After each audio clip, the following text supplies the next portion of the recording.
Naturellement, nous sommes des gens joyeux. La vie est joie, et nous sommes la vie. Comment se fait-il que tout le monde ne se balade pas dans la rue en étant dans la joie?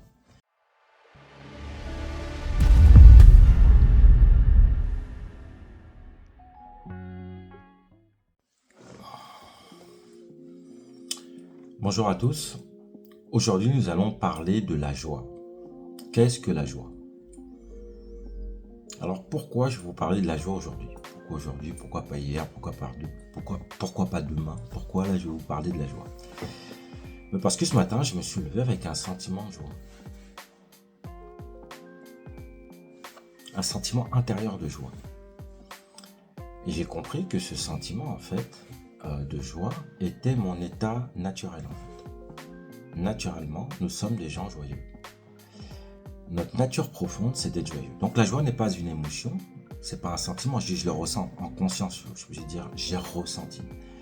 Mais c'est comme si je me ressentais moi-même. C'est quand tu prends conscience de ta propre nature que tu es dans la joie, en fait. Ta nature sans masque, sans fausse identité. Quand tu es en contact direct avec ta nature, tu es dans la joie. Parce que ta nature, c'est la joie, c'est la vie. La vie est joie. Et nous sommes la vie. Alors comment se fait-il que il m'a fallu presque une vie de travail pour arriver à quelque chose d'aussi simple, qui est ma nature profonde? Comment se fait-il que tout le monde ne se balade pas dans la rue en étant dans la joie? Lorsqu'on regarde le monde, en effet, on a plus le sentiment que les gens souffrent qu'ils sont dans la joie.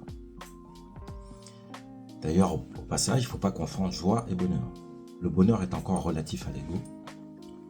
La joie, c'est notre nature profonde. C'est un état d'être. Tu es joyeux gratuitement. La joie est sans condition. Je ne suis pas joyeux parce que ceci, parce que cela. Non, je suis joyeux parce que je suis joyeux. Parce que c'est ma nature d'être joyeux. Comme les enfants. Un enfant est naturellement joyeux. On n'a pas besoin de faire un travail pour ça. C'est notre nature. Mais on va passer un moment à l'âge adulte. Ok. On va commencer à créer des couches de fausses identités. On va d'abord nous donner un prénom. Ah, tu t'appelles tant. Ah, tu t'accroches à ce temps. Après, on va dire, ah, t'es français, t'es américain, t'es chinois. Ok, on va te donner une nationalité. Après, on va te donner une religion. Ah non, t'es chrétien, t'es musulman, t'es ceci. Ah, t'es étudiant. Ah, t'as un boulot, t'as pas de boulot. T'es chômeur ou t'as un boulot. T'es chef d'entreprise ou t'es employé, etc., etc. Tu es successful ou t'es pas successful. Bon, le successful dans le monde moderne capitaliste, c'est que tu fais beaucoup d'argent, tu n'en fais pas. Tu es quelqu'un d'influent, tu as beaucoup de followers ou pas beaucoup de followers, tu es regardé, pas regardé, tu es connu, pas connu. Tout un tas de choses qui vont définir ton identité, mais une identité qui est conditionnée. Or, au départ, notre nature est inconditionnée. Nous sommes de manière complètement libre, gratuite, inconditionnée, nous sommes joyeux par nature. Et là maintenant, on va te mettre ce qu'on appelle une joie conditionnée. C'est ça que j'appelle le bonheur. Le bonheur, c'est une affaire d'ego. Mon identité, pour être heureux, il faut que j'ai ça, j'ai ci, j'ai ça. Et tant que j'ai pas ci, j'ai ça, ben je suis pas heureux. Okay? Je suis toujours en quête de quelque chose. Donc la joie, c'est lorsqu'on retrouve son identité profonde, son identité initiale, qui est un peu une non-identité, c'est la vie elle-même en fait, sans étiquette.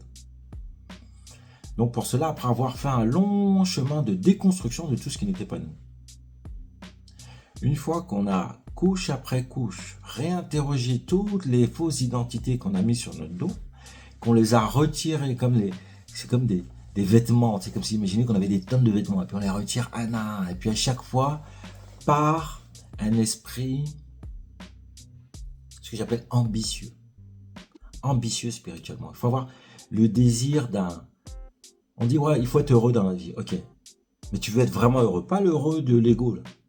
L'heureux, on rigole, ouais, t'as une réussite, ça dure 2 secondes. L'heureux, ouais, quand je vais coucher avec telle personne, ça va être incroyable. Là, ça dure 5 minutes, là. Quand je vais avoir telle voiture, ouais, au bout de 5 minutes, la voiture, elle t'a fatigué. Là.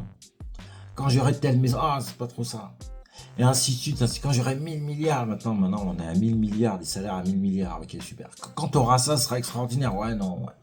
Tu l'as au bout de 5 minutes, ça t'ennuie, là. Allez interroger des vrais riches. Allez voir. L'ennui, horrible, ça ne donne pas. En fait, non, on a été hacké, notre conscience a été hackée par notre cerveau, en fait. Notre cerveau, dont le seul but dans la vie, c'est la survie du corps. Donc pour ça, qu'est-ce qu'il a fait? Il a inventé l'ego. L'ego, c'est quoi? C'est lorsque la conscience s'identifie au corps, il fait croire, le cerveau dit à la conscience, tu es le corps. Comme ça, toute la conscience va se focaliser sur les besoins du corps. Tu es ça, et si ça disparaît, tu disparais. Une fois que la conscience croit ça, elle vit dans un stress permanent. Et c'est le monde dans lequel on vit. Un stress permanent pour faire survivre quelque chose que l'on sait de toute manière qui va mourir. Donc la vie devient une fatalité en fait. Et qui nous coupe de la nature propre, qui est la vie elle-même. Et la vie, elle ne meurt pas. La mort n'est pas l'opposé de la vie, la mort est l'opposé de la naissance. Naissance, mort, tout ça, ça fait partie de la vie. Mais la vie elle-même, elle ne s'arrête jamais. C'est un flux continu. Donc c'est ça la joie. C'est retrouver sa vraie nature.